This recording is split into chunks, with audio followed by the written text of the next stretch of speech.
आरव उत्तर भारत के एक छोटे से गांव में रहता था। यह गांव हरे भरे खेतों और शांतिपूर्ण वातावरण से घिरा हुआ था। यहाँ की हवा में ताजगी और मिट्टी की खुशबू थी, जो आरव को बहुत पसंद थी। उसका परिवार बहुत धार्मिक था। वे हर दिन भगवान की पूजा करते थे और धार्मिक अनुष्ठानों का पालन करते थे। उनके घर में हर कोने में भगवान की मूर्तियां और तस्वीरें थीं। वे पूरे दिल से भगवान शिव की पूजा करते थे। शिवरात्रि के दिन उनका घर दीपों और फूलों से सजाया जाता था। आरव को ये त्योहार बहुत पसंद थे। हर सुबह आरव की मां उनके छोटे से घर के मंदिर में अगरबत्ती जलाती थी। वह बहुत ही श्रद्धा और भक्ति के साथ पूजा करती थी। उसकी पूजा में एक विशेष शांति और पवित्रता होती थी। वह भजन गाती थी। उसकी आवाज भगवान के लिए प्यार से भरी होती थी। उसकी भक्ति की ध्वनि पूरे घर में गूंजती थी और एक अद्भुत माहौल बनाती थी। आरव उसके पास बैठता, टिमटिमाते दिए की लौ को देखता रहता। वह उस लौ में एक अद्भुत आकर्षण महसूस करता था, जैसे कि वह भगवान से जुड़ रहा हो। आरव के पिता एक दयालु किसान थे। वह अपने खेतों में कड़ी मेहनत करते थे और अपने परिवार के लिए हर संभव प्रयास करते थे। उनकी मेहनत और समर्पण आरव के लिए एक प्रेरणा थी। उन्होंने आरव को ईमानदारी और कड़ी मेहनत का महत्व सिखाया। वह हमेशा कहते थे कि जीवन में सफलता पाने के लिए सच्चाई और मेहनत सबसे महत्वपूर्ण है। वह हमेशा कहते, भगवान उन्हें प्यार करते हैं जो अपने और दूसरों के प्रति सच्चे होते हैं। उनके ये शब्द आरव के दिल में गहरे उतर गए थे। ये शब्द आरव के साथ रहे। वह हमेशा अपने पिता की बातों को याद रखता और अपने जीवन में उन्हें अपनाने की कोशिश करता। वह प्यार और विश्वास की शक्ति में विश्वास करते हुए बड़ा हुआ। उसके जीवन में ये मूल्य हमेशा महत्वपूर्ण रहे और उन्होंने उसे एक अच्छा इंसान बनने में मदद की। आरव अपने दोस्तों के साथ खेलता और गांव की गलियों में दौड़ता। वह अपने दोस्तों के साथ मिलकर कई खेल खेलता और हर पल का आनंद लेता। वह गांव के स्कूल में पढ़ता था, जहां उसे शिक्षा के साथ साथ जीवन के महत्वपूर्ण सबक भी मिलते थे। उसके शिक्षक उसे हमेशा प्रोत्साहित करते और उसकी हर सफलता पर गर्व महसूस करते। आरव अपने गांव के बुजुर्गों की मदद भी करता था। वह उनके साथ समय बिताता और उनकी कहानियों को सुनता। इन कहानियों से उसे जीवन के कई महत्वपूर्ण सबक मिलते थे। आरव के सपने बड़े थे। वह अपने गांव और अपने परिवार के लिए कुछ बड़ा करना चाहता था। उसकी आंखों में एक चमक थी और दिल में एक अटूट विश्वास। आरव का जीवन सरल था, लेकिन उसमें खुशियों की कोई कमी नहीं थी। उसके परिवार का प्यार और समर्थन उसे हमेशा आगे बढ़ने की प्रेरणा देता था। हर शाम वह सूरज को डूबते हुए देखता और अपने भविष्य के सपनों के बारे में सोचता। उसे विश्वास था कि एक दिन वह अपने सपनों को जरूर पूरा करेगा। आरव हर जगह प्यार देखता था।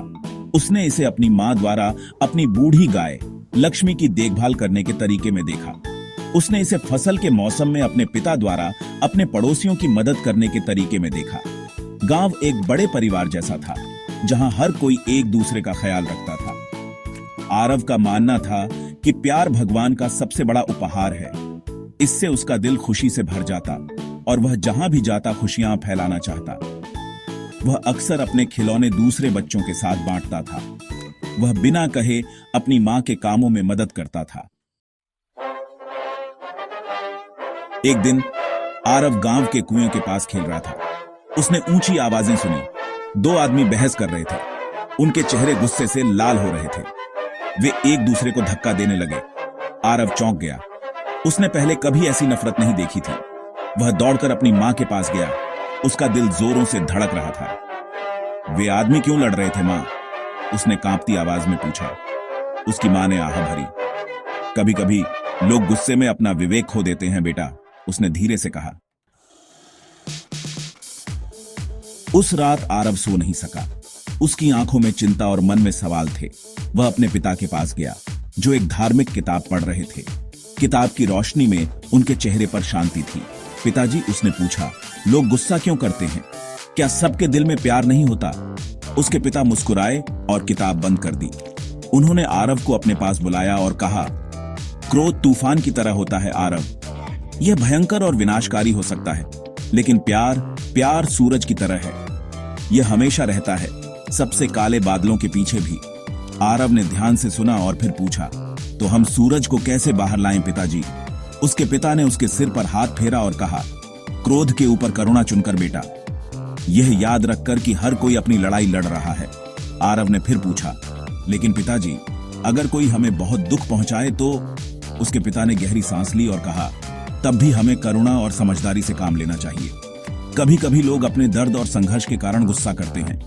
हमें उनके दर्द को समझने की कोशिश करनी चाहिए और उन्हें माफ करना चाहिए। आरव ने अपने पिता को गले लगाया और कहा, धन्यवाद पिताजी, अब मैं समझ गया।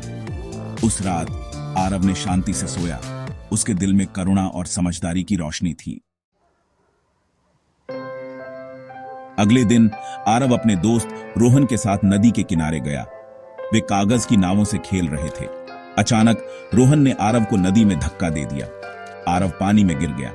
वह किनारे पर वापस तैरने के लिए संघर्ष कर रहा था। उसके कपड़े पानी से भारी हो गए थे। आरव ने विश्वासघात महसूस किया। वह समझ नहीं पा रहा था कि रोहन, उसका अपना दोस्त, ऐसा क्यों करेगा। वह घर चला गया।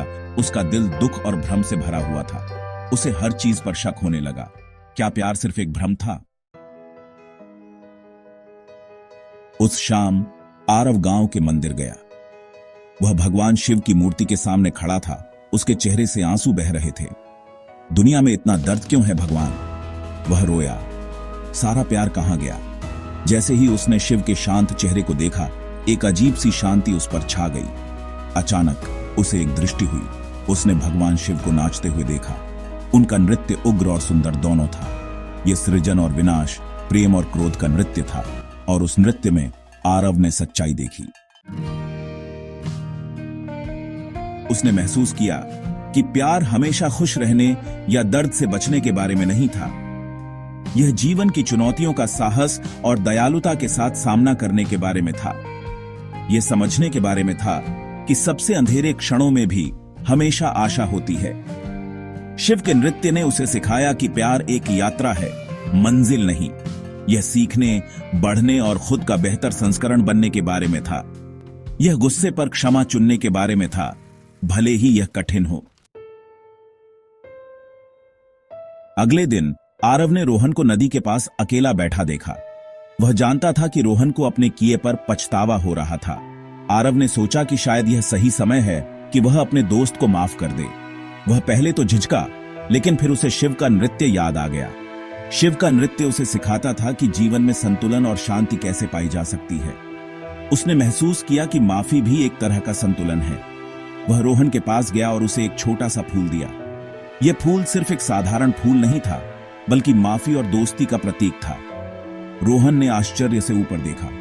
उसकी आंखों में एक चमक थी, जैसे उसे उम्मीद नहीं थी कि आरव उसे माफ कर देगा। आरव ने कुछ नहीं कहा। उसकी चुप्पी में भी एक गहरी समझ और माफी थी।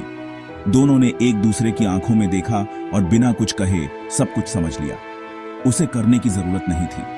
कभी कभी शब्दों की जरूरत नहीं होती, सिर्फ एक इशारा ही काफी होता है। दयालुता के उस एक कार्य में उसने रोहन को माफ कर दिया। यह माफी सिर्फ रोहन के लिए नहीं थी, बल्कि आरव के लिए भी एक राहत थी। उसने जो कुछ हुआ उसके बाद भी उसमें अच्छाई देखना चुना। यह एक कठिन निर्णय था, लेकिन उसने अपने दिल की सुनी। रोहन ने अपने किए पर माफी मांगी। उसकी आवाज में सच्चाई और पछतावा था। उसने महसूस किया कि उसने अपने दोस्त के साथ गलत किया था। दोनों दोस्त नदी के किनारे बैठे थे। उनके दिल उन कागज की नावों से हल्के थे जो उन्होंने पानी पर तैराई थी। वे जानते थे कि उनकी दोस्ती अब और भी मजबूत हो गई है। नदी की शांत लहरों के साथ उन्होंने अपने दिलों में भी शांति पाई। आरव की यात्रा ने उसे सिखाया कि प्यार कोई परी कथा नहीं है।